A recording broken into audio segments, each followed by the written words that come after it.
Bismillahirrahmanirrahim. Alhamdulillahirrabbilalamin. Wassalatu wassalamu ala ashrafil anbiya wal mursalin wa ala alihi wa sahbihi ajma'in, amma ba'd. Sahabat-sahabat sekalian, salah satu pertanyaan yang sering mengemuka dan muncul dalam pelaksanaan ibadah puasa 6 hari di bulan Syawal adalah apakah saya boleh menggabungkan antara puasa Syawal dengan puasa-puasa lainnya. Misalnya, apakah saya boleh menggabungkan antara puasa Syawal dengan puasa Senin Kamis, atau dengan puasa Ayyamul Bid atau puasa hari-hari putih pada pertengahan bulan. Apakah saya boleh menggabungkan puasa Syawal dengan pelaksanaan puasa qada atau mengganti puasa Ramadan yang terluput. Nah, untuk menjawab pertanyaan ini, maka berikut ini di dalam video ini kita akan coba menjelaskan hal itu kepada para sahabat sekalian. Masalah ini dikenal di kalangan para ulama, di kalangan para fuqaha dengan dengan nama atau dengan istilah at-tasyriku fi al-ibadat. Jadi at-tasyriku fil ibadat itu artinya satu proses di mana kita menggabungkan lebih dari satu jenis ibadah ya menjadi dalam pelaksanaannya menjadi satu ya, al-jam'u baina ibadataini biniyatin wahidah, yaitu menggabungkan antara dua ibadah dengan satu niat ya, dengan satu niat. Nah, untuk menjelaskan hukumnya, para ulama kita ya, rahimahumullahu ta'ala membagi ibadah itu atau membagi penjelasannya sebagai berikut. Yang pertama, apabila ibadah yang kita lakukan itu termasuk dalam kategori ibadah yang sifatnya wasail ya, atau sarana media untuk melakukan satu ibadah yang lain, atau dia termasuk ibadah yang memang memungkinkan terjadinya penggabungan antara satu dengan yang lain, maka itu insya Allah tidak masalah ya untuk digabungkan ya, dua ibadah itu digabungkan dengan satu niat. Nah, sebagai contoh misalnya para ulama mencontohkan seperti mandi junub ya, atau mandi besar ya. Mandi besar adalah sarana atau media untuk mensucikan diri kita sebelum kita melakukan ibadah seperti sholat. Nah, ketika bertepatan pada hari Jumat misalnya, kita juga dianjurkan ya, para ulama berbeda pendapat apakah hukumnya wajib atau tidak ya, tetapi yang umum kita ketahui adalah bahwa mandi besar pada hari Jumat itu adalah sesuatu yang disunnahkan. Nah, ketika terjadi kasus misalnya ada di antara Anda yang mengalami junub, ya mungkin Anda mimpi junub pada hari Jumat, atau mohon maaf mungkin melakukan hubungan suami istri sehingga Anda kemudian berada dalam kondisi junub pada hari Jumat. Nah, bertepatan pada hari Jumat itu juga ada anjuran untuk mandi besar. Nah, sehingga di sini ada dua jenis ibadah. Yang pertama, mandi junub untuk mensucikan diri dari kondisi junub yang tadi kita sebutkan. Yang kedua, mandi besar yang sifatnya caranya sama dengan mandi junub, mandi besar yang disunnahkan untuk hari Jumat. Nah, ini ada dua jenis ibadah. Nah, dalam situasi ini kita tidak perlu mandi dua kali, tetapi cukup dengan satu kali mandi dengan niat mengangkat kondisi junub atau dengan niat mensucikan diri dari kondisi junub itu tadi, Dan dengan begitu insya Allah kita juga akan mendapatkan pahala mandi pada hari Jumat yang disunnahkan oleh Nabi Shallallahu Alaihi Wasallam. Nah, ini contoh jenis yang pertama, yaitu apa?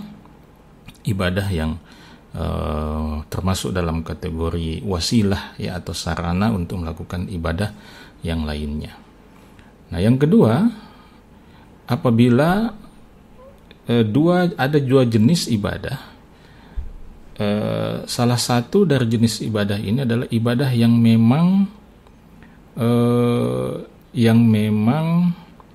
kalau istilah para ulama itu diistilahkan dengan istilah maqsudatun bidzatiha. Ya, jadi ibadah itu memang dalam pelaksanaannya memang dia dimaksudkan, ya, diniatkan, ya, zatnya itu diniatkan untuk dikerjakan. Jadi syariat memang secara khusus menekankan bahwa memang zat daripada ibadah itu harus dilaksanakan. Ya. Kemudian ada ibadah yang lain yang ghair maqsudah bidzatiha, yang sebenarnya dia dianjurkan untuk dilakukan tetapi tidak dimaksudkan pada zat ibadah itu sendiri. Nah, mungkin Anda agak bingung, tapi saya coba berikan contoh seperti ini. Misalnya,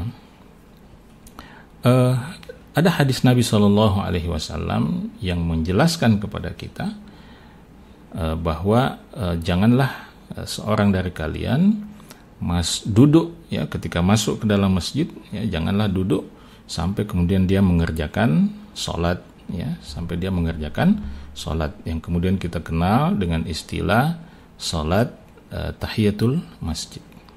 Nah, sholat tahiyatul masjid ini, ya, sebenarnya secara spesifik, ya, tidak ada yang namanya sholat tahiyatul masjid, tetapi dia adalah satu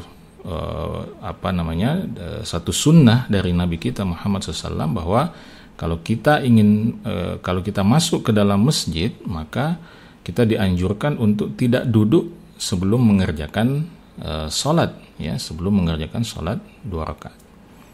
Nah, bagaimana kasusnya misalnya ketika misalnya kita masuk ke dalam masjid, kemudian kita langsung mengerjakan sholat fardu misalnya. Jadi saya masuk ke masjid, ya, saya masuk ke dalam masjid untuk langsung mengerjakan katakanlah sholat subuh misalnya, tanpa didahului dengan sholat sunnah. Nah, dalam kasus ini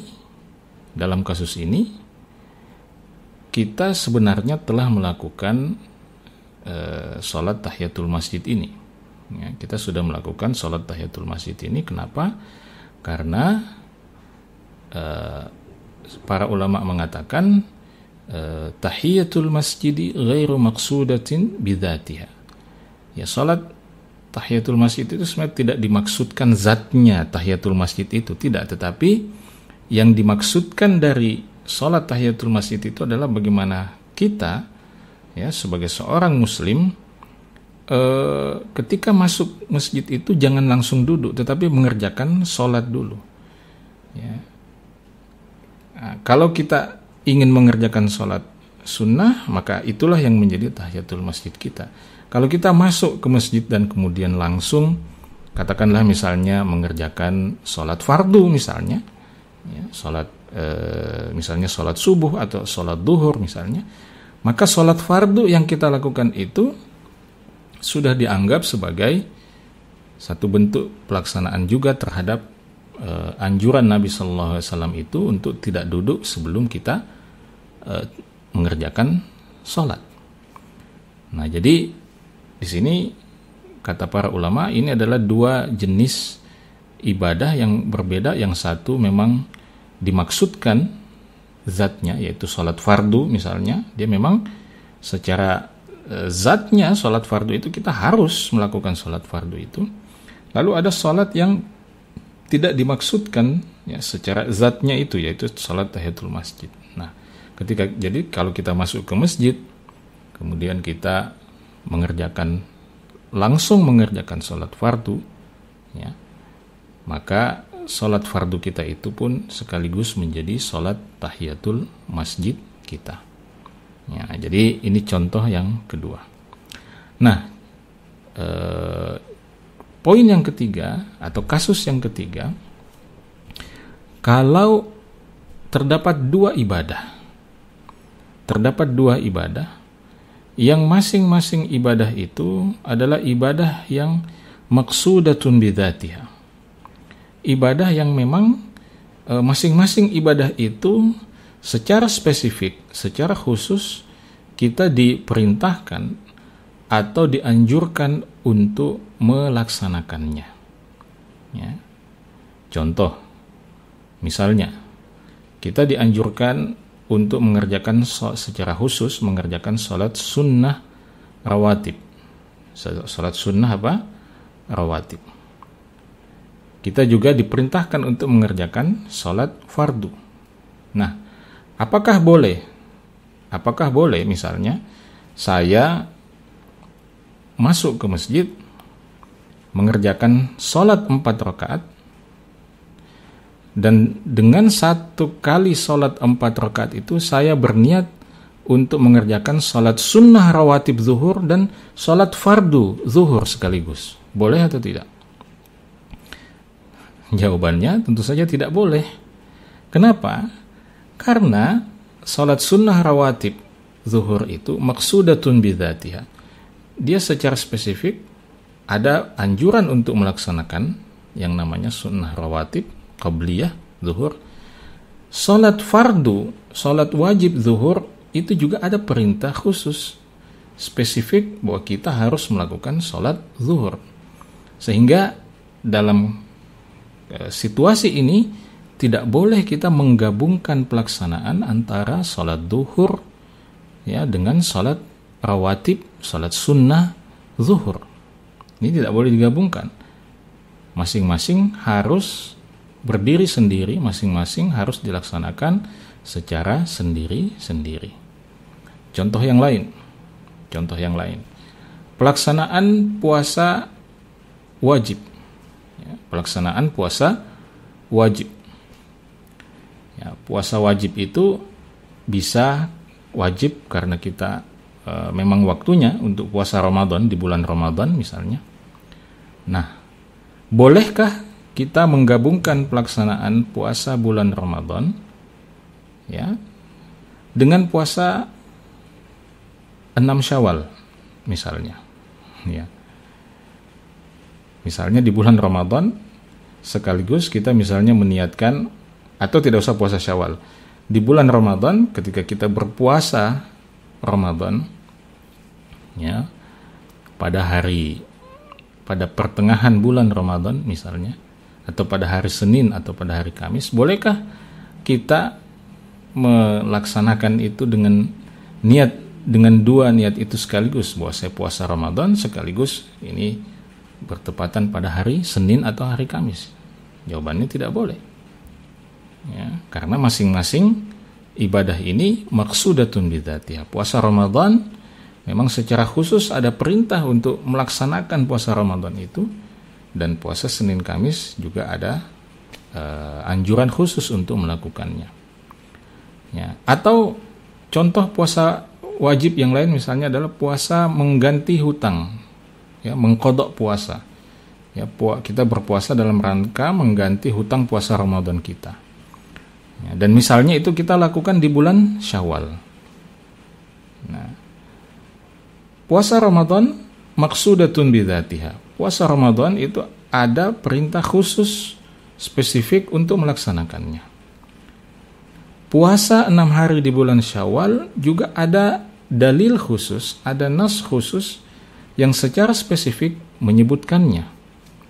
Bahkan disebutkan bahwa dengan puasa 6 hari di bulan Syawal itu kita menggenapkan puasa Ramadan sehingga dinilai setara dengan 1 tahun.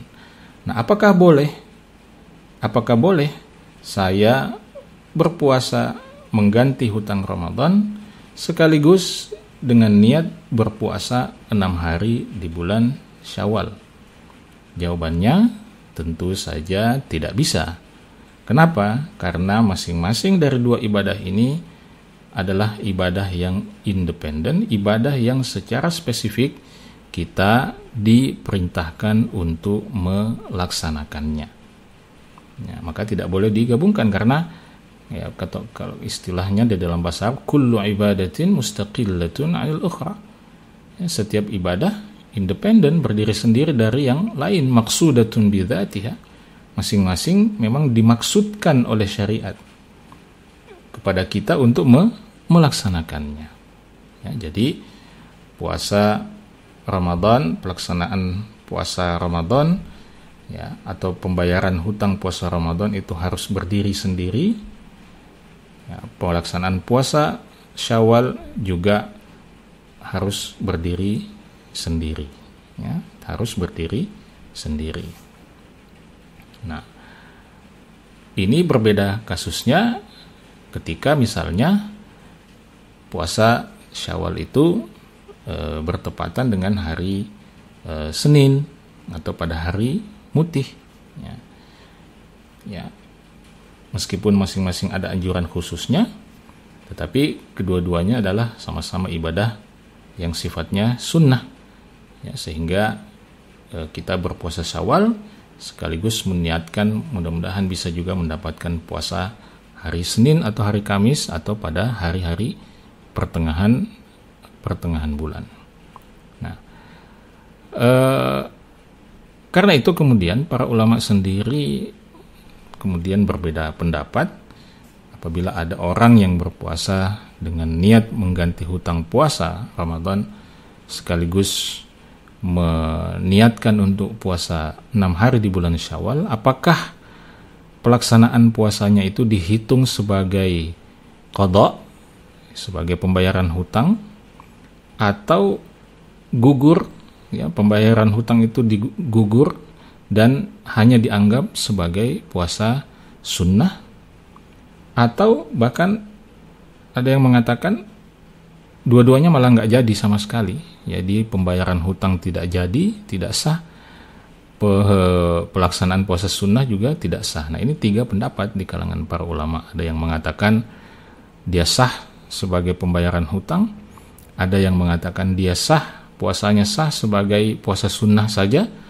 ada yang mengatakan puasanya tidak sah dua-duanya, tidak sah sebagai pembayaran hutang dan tidak sah sebagai puasa sunnah. Ya, jadi untuk lebih amannya maka kita lebih baik mengkhususkan ya masing-masing bukan lebih baik ya, seharusnya mengkhususkan pelaksanaan puasa qadha kita secara tersendiri dan mengkhususkan pelaksanaan puasa 6 hari di bulan Syawal kita secara tersendiri. Nah, jadi itu mungkin sedikit penjelasan terkait dengan persoalan ini. Memang pembahasan tentang ini adalah salah satu pembahasan yang cukup menarik ya, karena tidak hanya terkait dengan ibadah puasa, tetapi juga terkait dengan ibadah-ibadah yang lainnya. Tetapi saya berharap mudah-mudahan ini sedikit memberikan gambaran kepada kita semua ya, semacam peta umum ya tentang persoalan ini ya. Semoga bermanfaat. Sampai bertemu dalam kesempatan lainnya. Assalamualaikum warahmatullahi wabarakatuh.